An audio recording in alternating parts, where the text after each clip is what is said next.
make one of my favorite Nigerian dishes, moi moi. Moi moi is just steamed beans, and I'm going to show you how to make it. So the first thing we're going to do is we're going to sort out our beans. We normally use honey beans for moi moi. This is typically used in Nigeria. And I'm just sorting out the dirt, so making sure it's clean because they are dried beans, so it will come with some dirt. You probably could use other types of beans, but Nigerians typically use honey beans.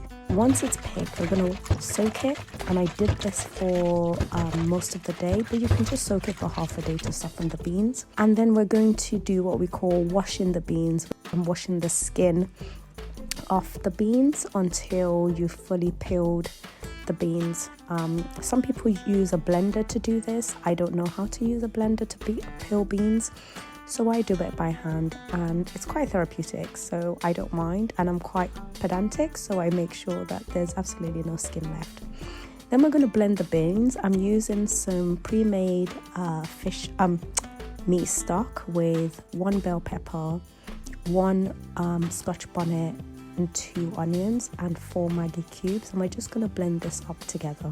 This will give us a good mixture for the moi moi. Whilst this is done, I am boiling some eggs to accompany the moi moi, and also setting up the tin foils that we're going to put the moi moi in to steam. I'm just adding some water to the mixture, and I added a bit of salt. I don't actually think you need to add any more salt because the mackerel I've added to this is quite salty.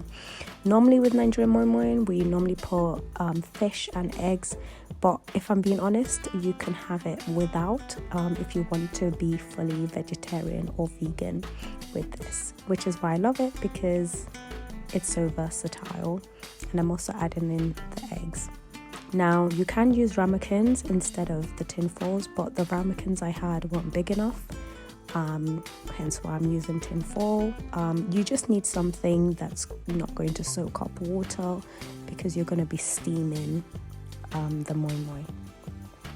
And all I'm doing is adding hot water, just about 1/3 of the pot, and I'm putting the moi moi in, and I just let the water dry out, and I know it's done. I think I left it in for about an hour, and yeah, that's it. I really hope you've enjoyed one of my favorite dishes.